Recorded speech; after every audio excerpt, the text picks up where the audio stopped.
If you want to set a song as a ringtone on POCO M8 Pro, what you can do is you can go to settings. Over here we're gonna scroll down a little bit and choose sound and vibration. And then once you open sound and vibration settings, go to the ringtone in here. You will open the themes app with the ringtone category selected.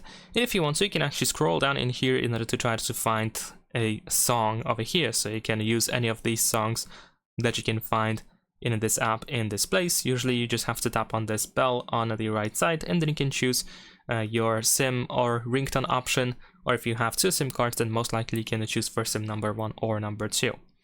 Besides that, if you have a song saved on your phone, you have it in the storage, then we can go to the choose local ringtone, then audio files, and then let's say that this is my custom song that I wish to set as a ringtone, so I can select it from here.